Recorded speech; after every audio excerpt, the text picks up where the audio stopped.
Alrighty, we'll go ahead and get started. Good afternoon, everyone. This is Morgan from the New England QIN-QIO, and I wanted to thank you for joining us for today's webinar on getting started with the Cardiovascular Home Health Data Registry. We are excited to have home health agencies from the 6 New England states who have joined the New England Collaborative attending today's webinar. You are the champions who, together with agencies across the country, will have a tremendous positive impact on improving quality of life and reducing healthcare disparities for patients with cardiovascular conditions. Before we get started, I'm going to review a few housekeeping items. This call will be recorded for training purposes. I'll provide you with details on accessing the recording at the end of the webinar. The phone lines are on mute for the duration of the presentation, and we will be taking questions at the end, and I will provide you with instructions on how to unmute at that time. So now I would like to introduce Cindy Sun. She is the lead cardiovascular project coordinator for West Institute Quality Insights, the QIN-QIO for the states of West Virginia, Pennsylvania, Delaware, New Jersey, and Louisiana. She has worked for the Centers for Medicare and Medicaid Services Home Health Quality Improvement National Campaign since 2009. Her primary responsibilities include assisting with the integration of preventative cardiovascular care into the home health setting through the development of educational resources in the Home Health Cardiovascular Data Registry. So without further ado, I welcome Cindy Sun. Thank you, Morgan, and hello, everybody. I really appreciate the opportunity to have this moment to share with you guys what's going on in HHQI and personally welcome you to this. It's really a national endeavor that we're all on. It's all home health, and it's every state and territory in the country, so it's really exciting that you all have taken the opportunity and are working with your QIN. You know that this is something, and many of you already do know this, that the QIOs have not been able, due to resources, to work with home health agencies really intimately over the past 5 or 6 years, and now they're back, and it's our opportunity here as home health to show what we can do. And this is really a project that aligns with what all community providers across the spectrum are working on. So we're going to take it today and just kind of go through. Some of you I know are going to be a little further along than others, but I hope that everybody leaves here today with having a few bits more of information than what you already have, and you'll start to see how all of this aligns, knowing which specific topic of the ABCSs, which we'll talk about, will be focusing on for your agency, and then also how to become the data administrator and really navigate through the entire data process and begin thinking about how all of this information and how this particular project works to not only align with the community partners, but also how it can be developed into a QAPI plan for that intending COP. Don't worry, I don't know anything more than you do, so it could come out in the next 3 seconds or it could come out in the next 3 years. But knowing that it is coming out, and we all, I think, can agree no matter what, it is probably going to be data-driven quality improvement and QAPI-oriented for sure. So if you haven't gotten your QAPI plan, start thinking about them as we go through this, because there's many agencies who are already talking about, and not talking about, they're already implementing this into a QAPI plan and getting it to a sustainable level. So just talking about cardiovascular a little bit to begin with, and I know I'm not a statistics person either. I'm not a fan of them, but these are kind of mind-boggling, so I just wanted to throw them out here and make sure that we're all on the same page as to why is CMS focusing on, and really bigger than CMS, why are we in this country focused on cardiovascular disease? And you can see right there, heart disease and stroke, #1 and #4 causes of death. And out of everybody in your room, look around. 1 out of every 3 of you is going to die related to cardiovascular disease. You know, we're a developed country, and this still blows my mind. Cardiovascular disease is the greatest contributor to racial disparities in life expectancy.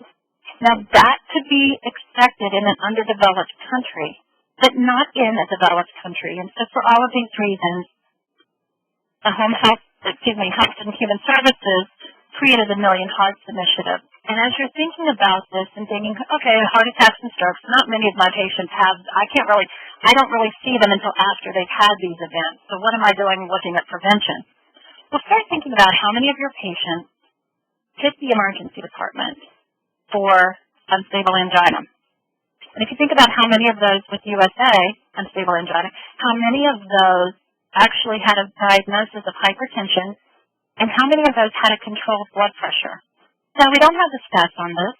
You have it at the individual agencies, but it's not at a national level. And if you think about that, then you start to see how this all the larger picture of how it will impact not only your hospitalization rate, but also your ED visits, which we know those are coming out in the star ratings here shortly. So I listed these, and you can see on the far right column the national average. Now, this is from Home Health Compare. I pulled these as late as I possibly could, which is about a week and a half, 2 weeks ago, and you can see where you stand.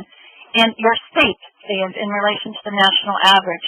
Now remember, this is pulled from claims data, and it is only looking at the Medicare FSS patient population.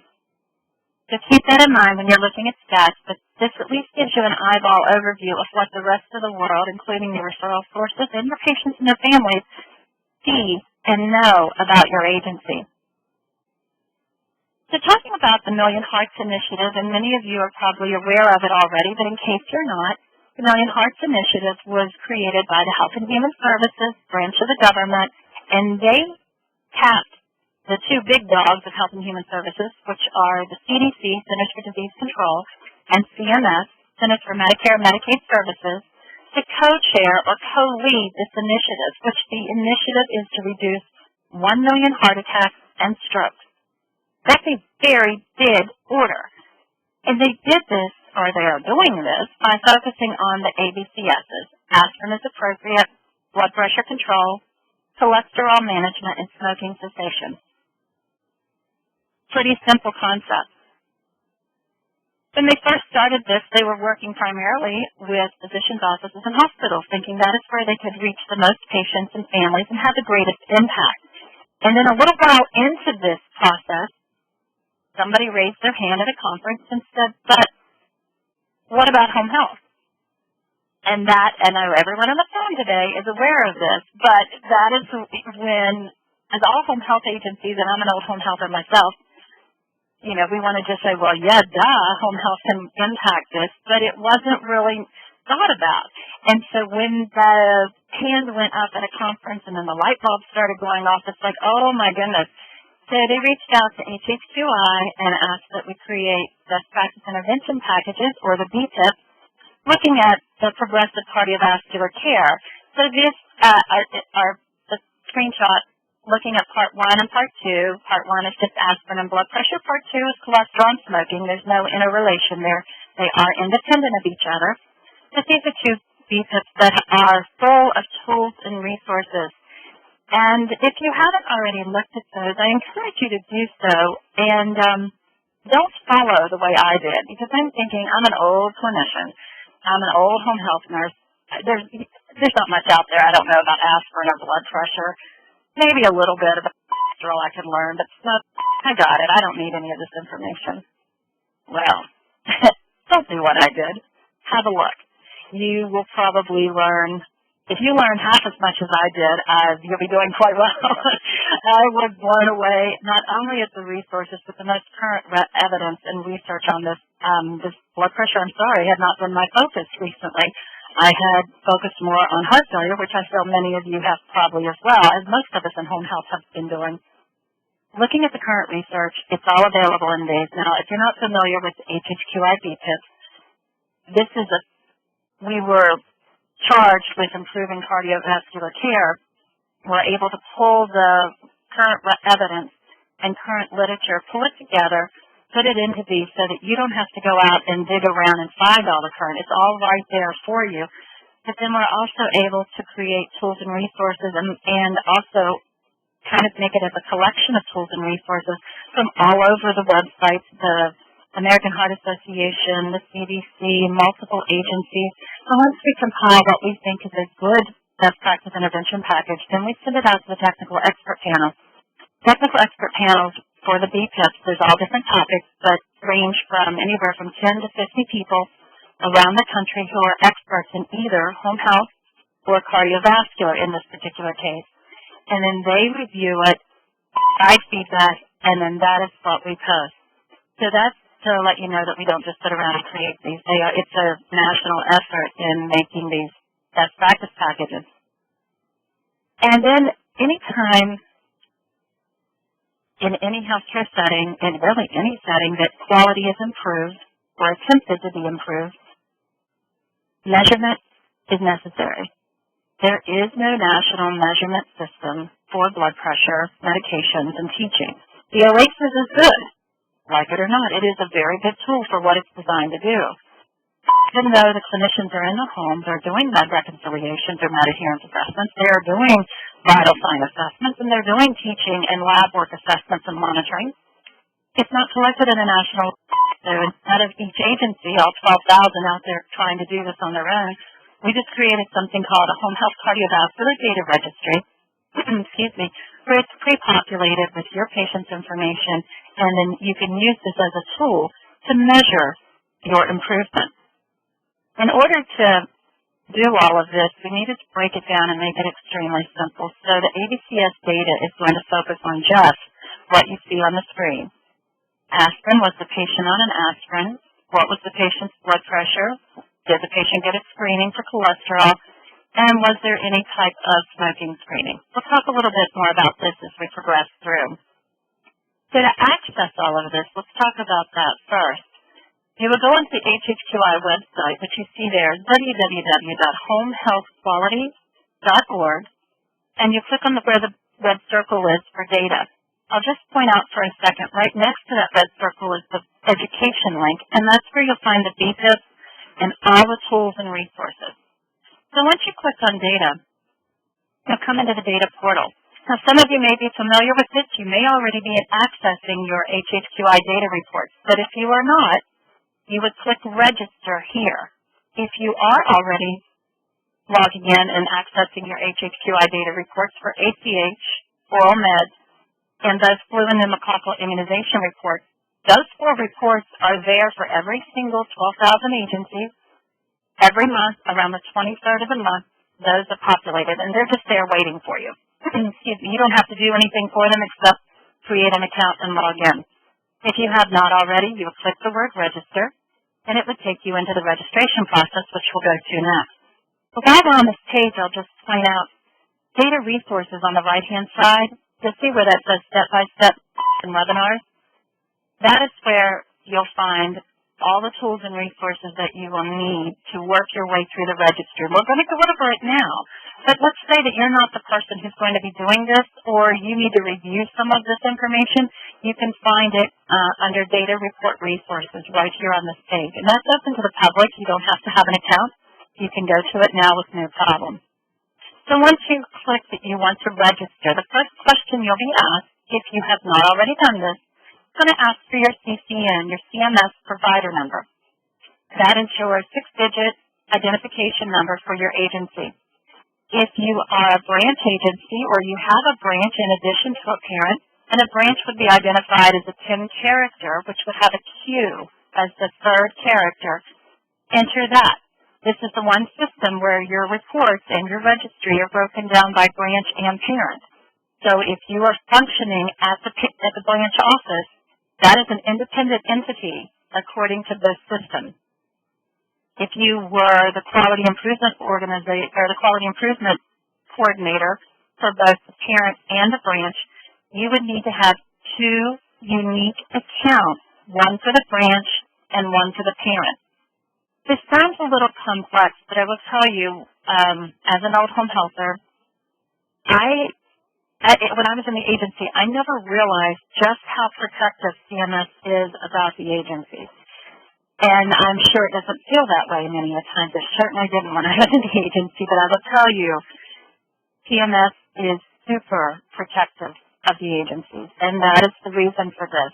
So out of protection for your data and your reports, these are separated by branch and parent.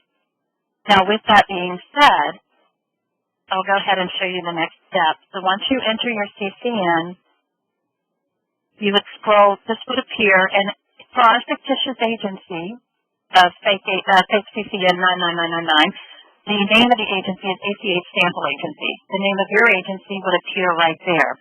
Once you've confirmed that this is your agency, you would click the little blue box or the little blue link at the bottom that says click here to continue. If that is not your agency, no harm, no foul. Get the right CCN. That's all. So once you click here to continue, it will just ask you to create a simple account, username and password. I will tell you the password usually takes most people 3 or 4 attempts. It's rather picky. Again, keeping in mind your raw data is behind this registration. We treat that at the same level that you treat PHI. So just keep that in mind as you're getting frustrated with the password, or I should speak for myself. I know I would get very frustrated, but be patient. It usually takes 2 to 3 attempts. Once you have a password that the system is happy with, you're set. It never expires. It's only deleted if you or somebody at your agency requests it to be deleted. Excuse me. Click the word submit. You don't have to fill out the alternate contact information, but all the stuff at the top you do need to fill out. Once you click submit, you'll come into this page. If your agency does not have a data administrator, you will be given the opportunity to be that. Just talk a minute about data administrator. The data administrator is someone at your agency who is going to be responsible for approving and denying all others' access. Okay, so it doesn't matter to us who that is, but just make sure it's someone who will be respectful and not just approve every single person in the world who's requesting access. Because when I show you how this is done and they approve that access, it's instantaneous. So you want it to be someone who will not just go in and say, yep, approve, approve, approve, approve. Other than that, we do not care. The administrator of the account and all other users will have the same view of the data in the registry. There's no difference in there. It's just the ability to approve and deny others is tied only to the administrator's account.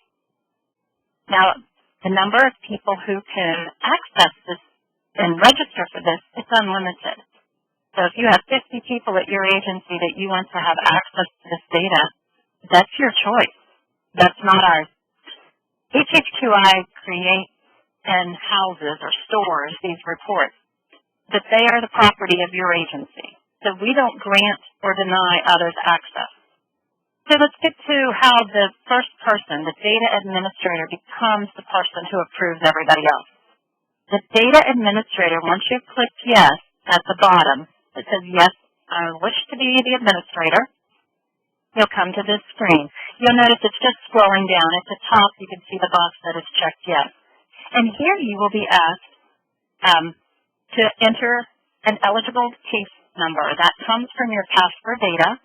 That is found on your, some people call it the old AT&T computer, the Verizon computer, or the Casper computer. It is the one computer that your agency uses to transmit all data to CMS.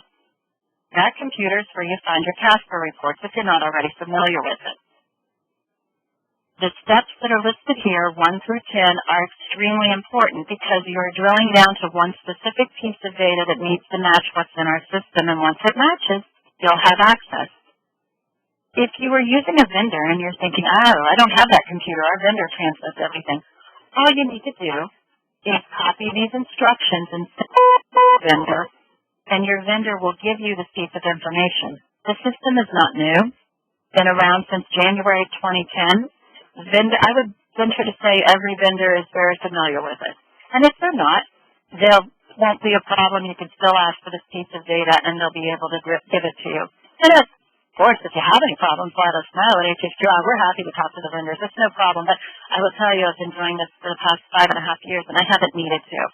Sometimes the vendor may take a couple of days to get back to you with that piece of information, but once you get it, you'll come back here, enter that number, click the word verify, and you will see the little note at the bottom that says you have been verified. You may need to log out and in. More than likely you will not. There's only been a few people that have needed to, but just click the link and it will take you into your report. I know that sounds complex, but it's actually not as bad as it really looks. Once you get that number, if you enter it the first time and it doesn't work, all we ask is that you enter it a second time just to make sure there's no typos or an extra space or something like that. Enter it a second time. If it doesn't work, you'll need to contact us at HHQI. We know going into this that there's going to be about 2 to 5% of the agencies who will not match, and there's nothing you're doing wrong.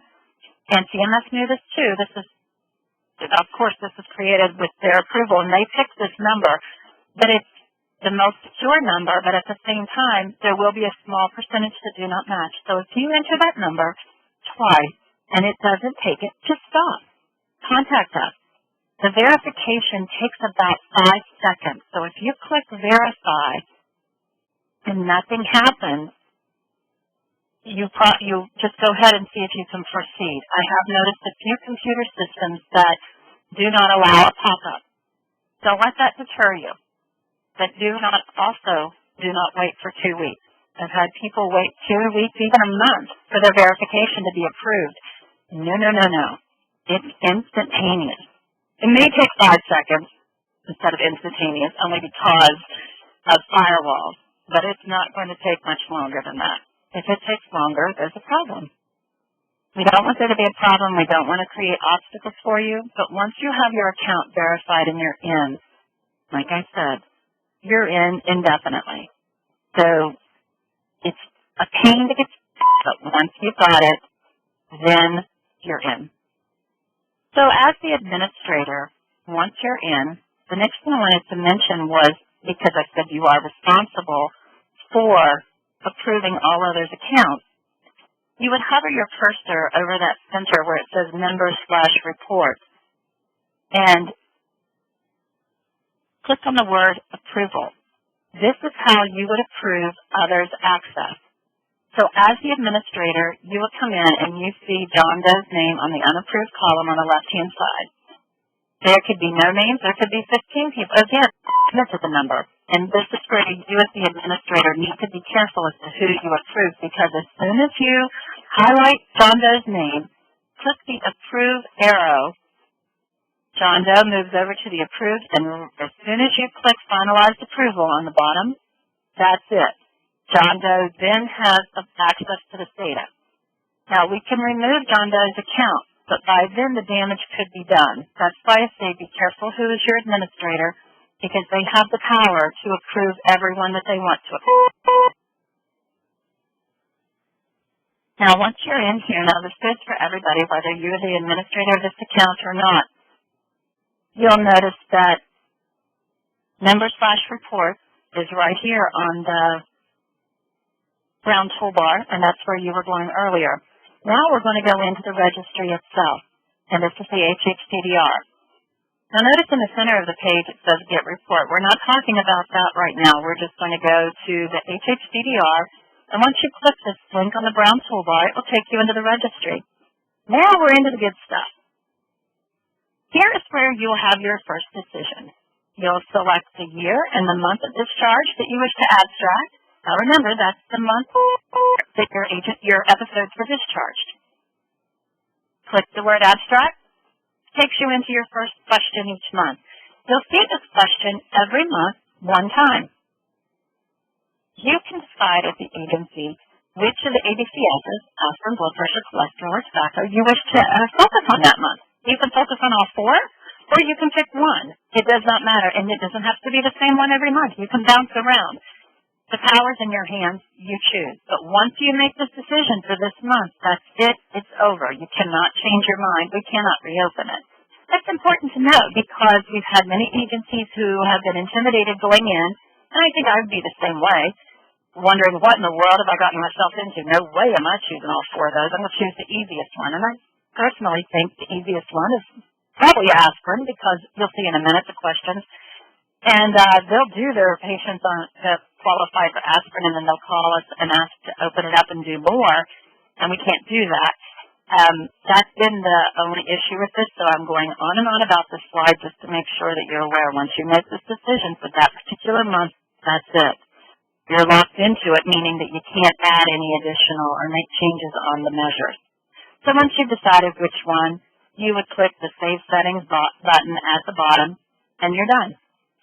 This takes you into the registry, and this is what you would see every time you came in for the rest of that month, or any time you came back to this particular month of discharges.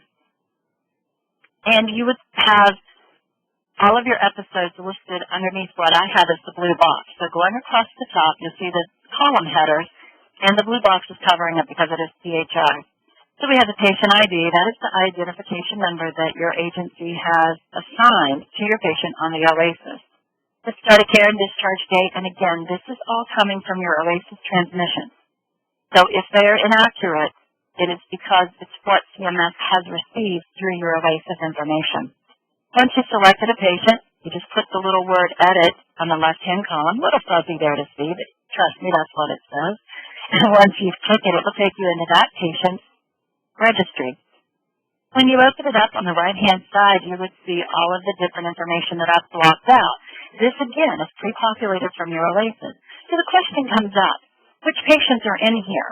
The patients that are in here are the ones that your agency has cared for more than 2 weeks and have transmitted an OASIS to CMS on them. So if you're only transmitting certain payment sources, then those are the only patients that will be in the registry.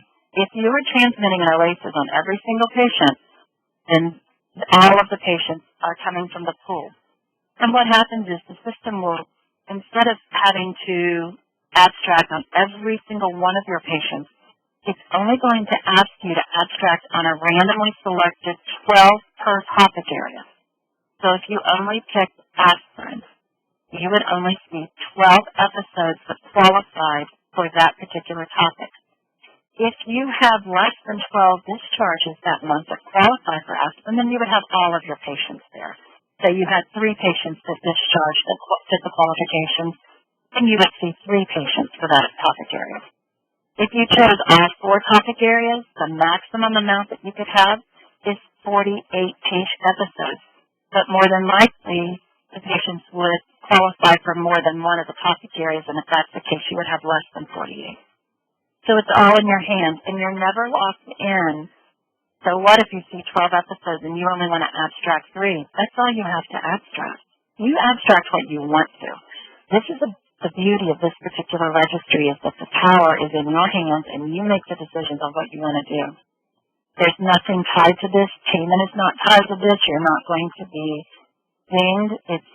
It's totally in your control. It's really just a tool to help with the implementation of improving cardiovascular care that all of the patients are receiving, not just home health. It's across the board. So the information in the red box is just to identify to make sure you have the correct patient chart. We do not use names or social. So it will be the patient's date of birth, start of care, and discharge date, as well, of course, as the patient ID number that your agency has assigned.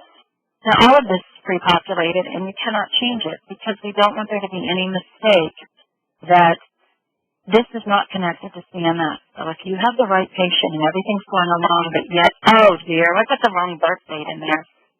The patient was born in 1952 instead of 1852. You can let us know, but we do not communicate that with CMS. So anything that is inaccurate in here of the pre-populated information, you'll need to contact CMS and go through your normal policy of how you change information that you have previously transmitted to CMS. So that's the reason that it's locked in here. First of all, we didn't want you to have to be responsible for entering all this information. That's a lot of time. We also didn't want there to be any miscommunication. Now, the first question in every patient or every episode will be asked, no matter what you have chosen, is what we call the dual eligibility question.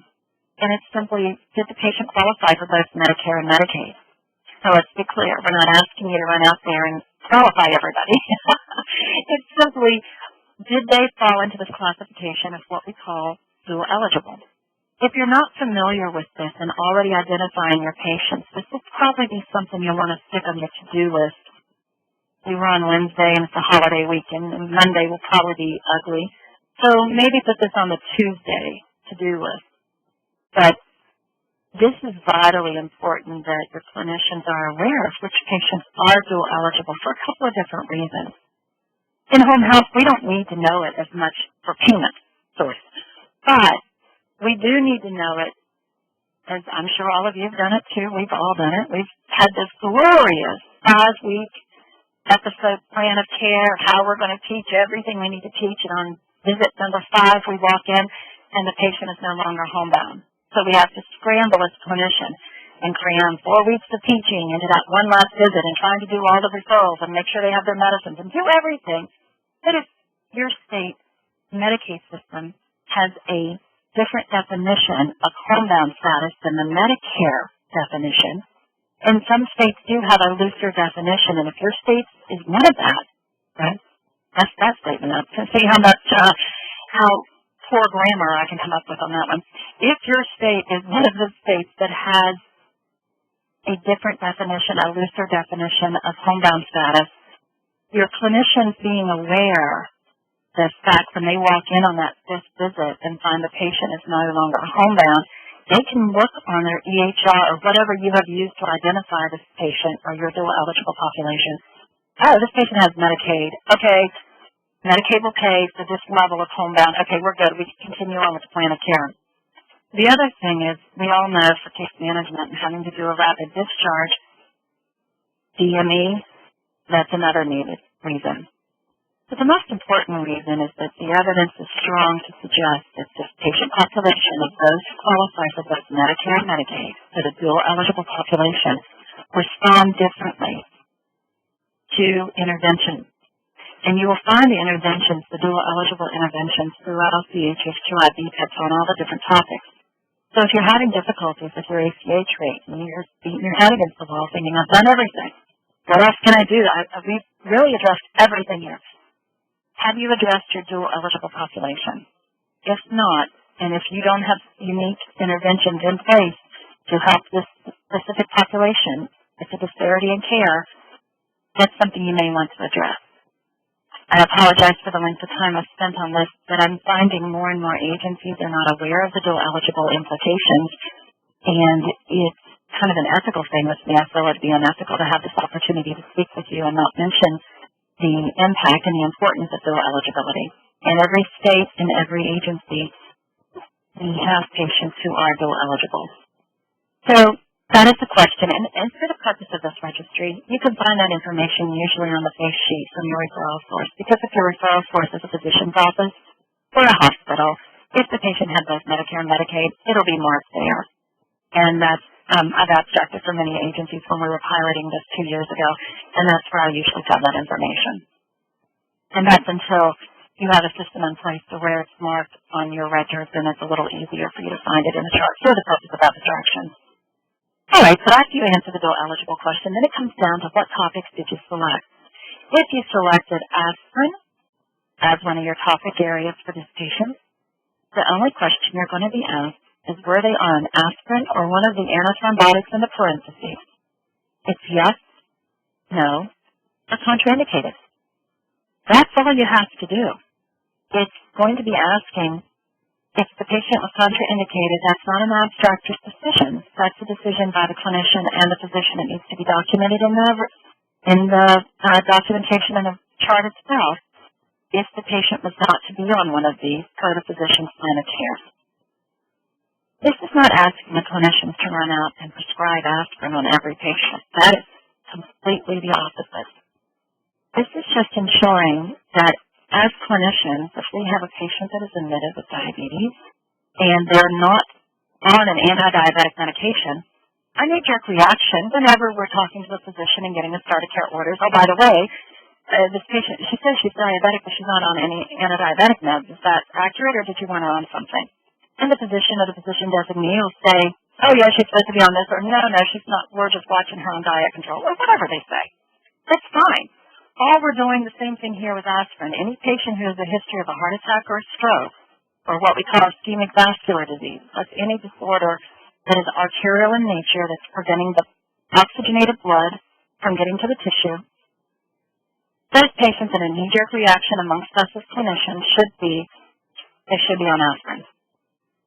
Are they supposed to be on it? Did it get dropped, or did the physician not want them on it and moved on to a second-line therapy, such as warfarin or any other antithrombotic?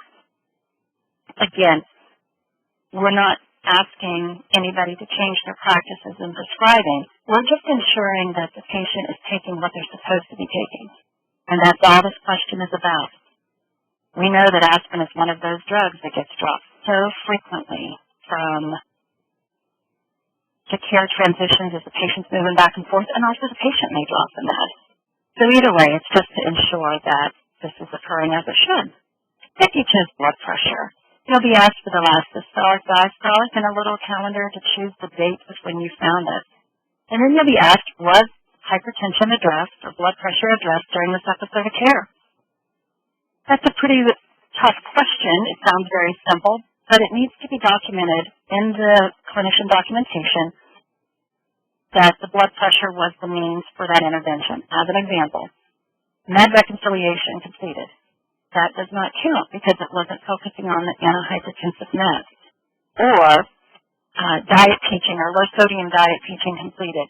That would be a no because it didn't indicate that it was blood pressure related. Low sodium diet teaching completed for better blood pressure control or for hypertension, that would be fine. Only the patients who have a diagnosis of hypertension will be in this patient population. And that diagnosis would have been noted in the ICD-9 and ICD-10 codes on the OASIS. So if hypertension took one of those coveted spots, it means it's probably important enough to be addressed during this episode of care. If you chose cholesterol, you'll just be asked in the past 12 months, did this patient get screened? And if so, what screening did they receive? And if you choose LDL, they will just ask you for that LDL level. The success stories we've heard from agencies on this particular task or this particular topic is that they have made this the responsibility of either the start of care clinician or the intake person who has taken the referral and just asking, when you're talking about the orders, they're getting the referral and the face sheet and the most recent lipid panel or the most recent cholesterol screening. That will be fine. This is probably one of the most difficult options, but it is also one of the most that makes the biggest impact, and the agencies have really aligned with their referral sources on this one. So I just wanted to give you the success stories from previous. If you choose tobacco, now tobacco, every single patient in your agency that is discharged qualifies for this. And so if you have a small number of discharges, this may be a topic area that you would like to focus on. Blood pressure and tobacco are the two topic areas that impact the entire body. So those are probably the most important ones. Probably blood pressure is the most important, but if you have small numbers, tobacco will enable you to have more patients to abstract and get a better data report. So you're asked, was the patient screened, and if they were a tobacco user, did they receive any type of brief counseling or pharmacotherapy? We're talking 3 minutes of counseling, so we're not talking long-term. So once you do this, like I said, we were under the member/reports in the HHCDR on the brown toolbar. And that's all of the questions there are. That's it. That's the entire registry. So once you do this, you go to Get Report. If you close your registry by the 14th of the month, you will have a report by the 23rd of the same month. You'll click the report, and HHCDR happens to be the one on top there, and it will give you a report that looks similar to this. You'll notice that it is in the yellow. It's looking at your agency compliance measure. And again, the only people going to be receiving this information is you at your agency and your QIN-QIO.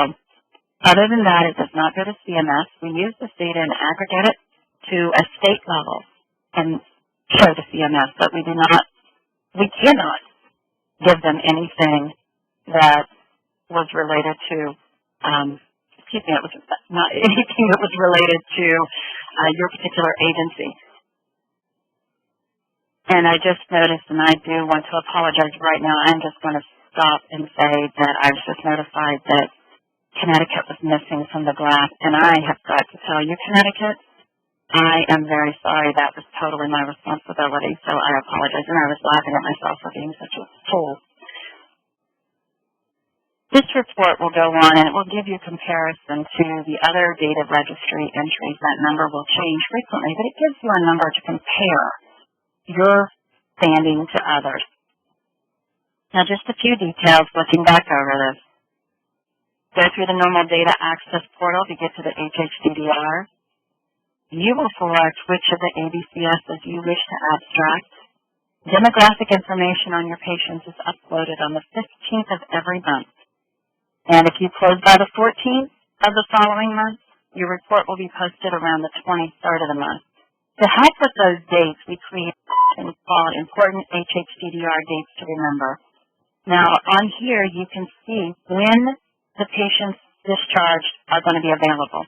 We've been asked, how far back should we go?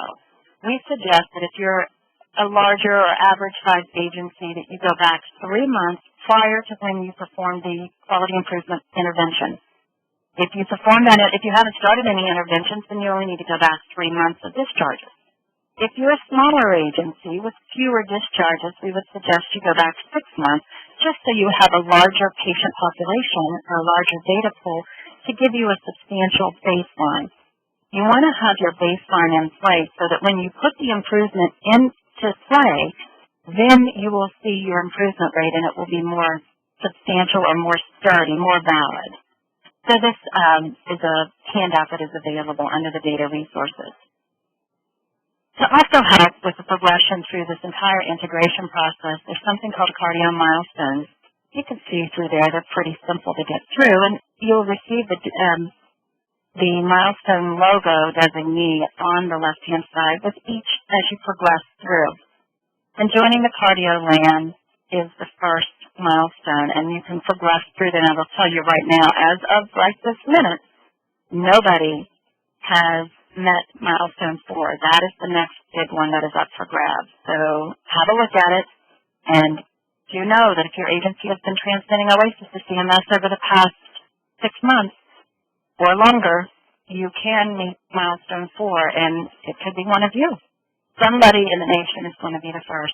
We have quite a few people who are in the process of doing the assessment of data reliability, but no one has achieved it at this time.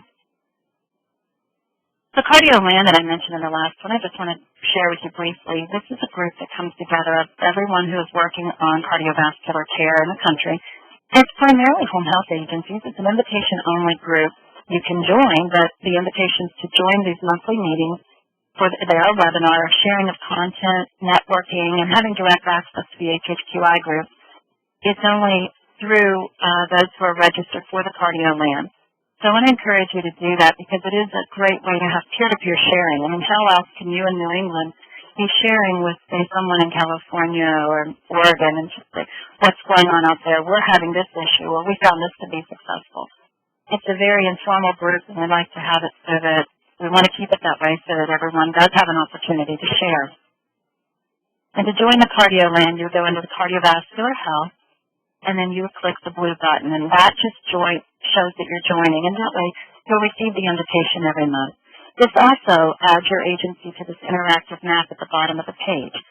Just wanted to show this to you because this is a page that is open to the public. And I can't tell you that any patients and families have seen this yet or found it, but I can tell you that providers, physicians' offices are finding it. One thing I didn't mention about the measures, the ABCSs that we're talking about here, these align directly with that your physician providers, your referral sources, are required. Let me repeat. They are required, if they are reimbursed by CMS, they are required to meet those measures.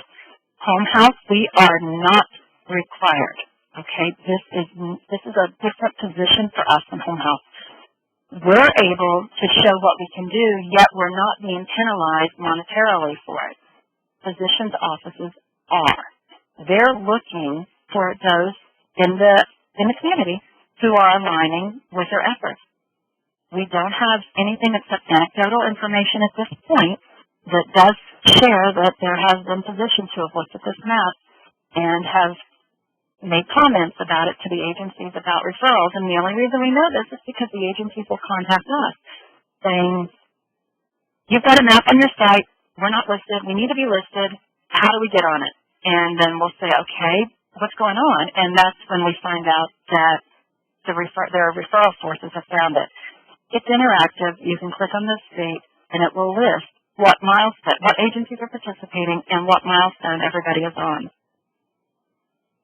Last thing I wanted to share with you today is that as you are working with your clinicians, and it doesn't matter if they're nurses, therapists, social workers, aides, it does not matter, but as this is an entire agency, as with any QI project, this is an entire agency development.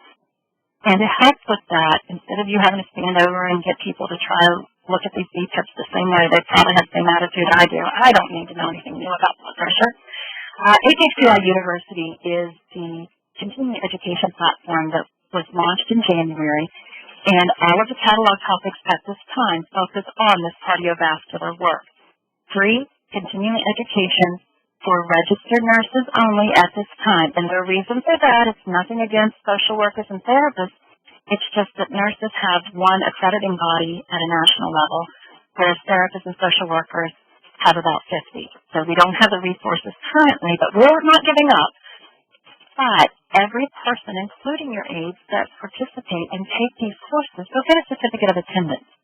So if you were looking to embed this in your QI process and your QAPI, and clinician knowledge was important, this is an area you probably want to consider.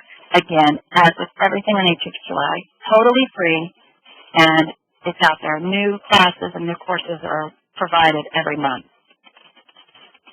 So with that, if it's okay, I'll go ahead and, Morgan, if it's all right with you, I'll just open it up for questions. Yeah, Karen, do you have anything in chat as far as questions? We do not, Morgan. All right, so if you have a question, please press *6 on your phone to unmute your line, and feel free to ask Cindy a question. And for all those of you in Connecticut, again, I do apologize. I'm pretty close to mortified that I did that, so I hope you haven't hung up on me. So if anybody has a question, please press *6 on your phone, and Cindy will be happy to answer it. Hi, I have a question. This is Jill Mitchell up in Maine. I went to do the registration to get this in, and it seems that a prior employee has registered for this something years ago, and she's the administrator. She's no longer here. How do I fix that? That is a really great question. Thanks for bringing it up. Because this does happen. Like I said, data access has been around since January of 2010. And yes, most agencies do have somebody already in that role. We want to get that person for all of you. You can contact me. My email is on here. Or you can contact hhqi@wbmi.org. It all comes to me. We will need the CCN, that's your CMS provider number, and we will need the name of the person to be removed. We'll remove that person, and as soon as they're out of there, and I mean within a second, you'll have access to go in, and then you'll see this will enter your verification data. Okay. Great. Thanks for that question. Thank you. Yep. Thank you. And if I could just add on to that, even if those of you aren't interested in proceeding on this at this time, that's fine.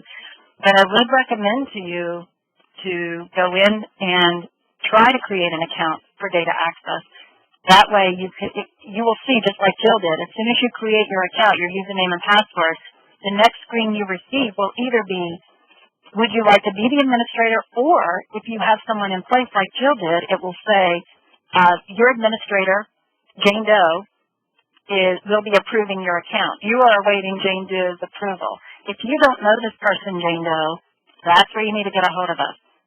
And like I said, all we need is your CC and the name of the person to be removed, and they'll be out of there.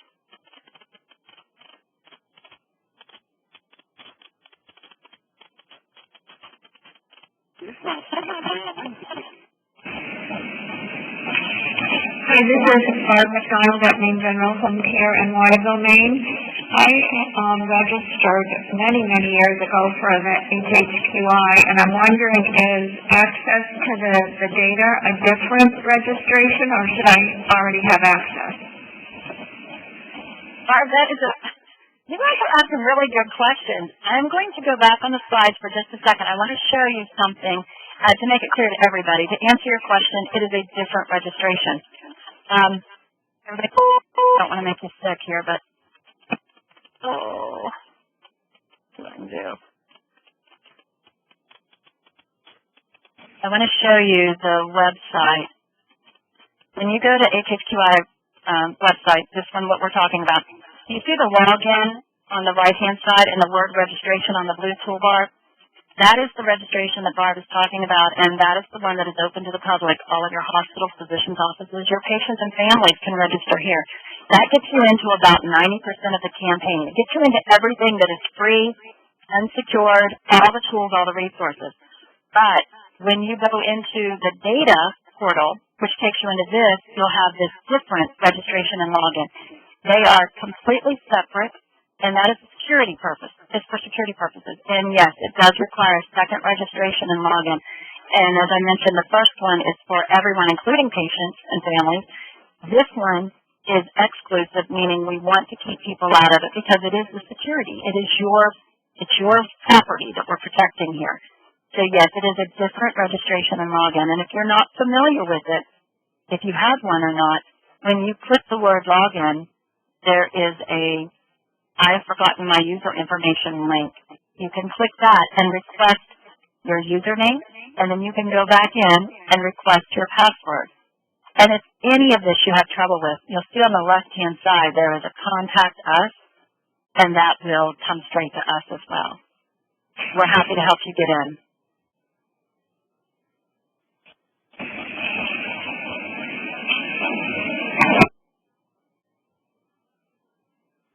All right.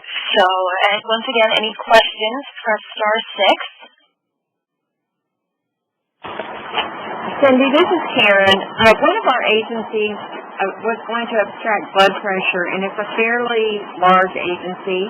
And when they pulled up what was pre-populated, there were only 6 episodes. And so we were wondering if that was because maybe the hypertension, she thought they had a large hypertensive population. So we were wondering if possibly that was because the hypertension diagnosis wasn't close enough to the top of what was the priority for that episode. Karen, that's a really good question, and that comes up frequently. The blood pressure criteria, first of all, I'll tell everybody the measures themselves to find out what the criteria is for a patient to be in the registry for each topic area is located under the data resources. And there is an age restriction. It's not that big of an age restriction. That's a little bit of it. And, of course, there is the 2-week part. But the biggest thing on the hypertension diagnosis is that the hypertension is not related to anything else, such as kidney disease or pregnancy. And in most cases, I think our hypertension is related to one of the 403 diagnoses and not the 401s. The 401s are essential hypertension, meaning that they're not related to either of those disorders. Well, I don't know if you call pregnancy a disorder, but it's not related to pregnancy or chronic kidney disease. And that does rule out a lot. If a 401 hypertension diagnosis is on that OASIS in any one of those coveted spots, it doesn't matter where it lists in the priority, that patient will be in this registry. But if it's a 403, or if the patient has another diagnosis, if you have put in a 401 hypertension diagnosis, yet they have a pregnancy or chronic kidney disease diagnosis, ICD-9 code in there as well, they will be excluded. Now, with all that being said, anyone that has any questions, if you don't think something is happening correctly, you let us know. We investigate every single concern. But that's what I would encourage you to do first, is to look truly essential hypertension versus related to another condition. Karen, thanks for that question. That's a really good one. Thank you, Cindy. All right. Well, I'm going to wrap up real quick. Thank you, Cindy. That was wonderful. I know it helped answer a lot of questions for folks. A few announcements before you guys jump off the call. As you close out of this webinar, the evaluation will automatically pop up on your computer. If you could please fill that out, as your feedback is really important to us.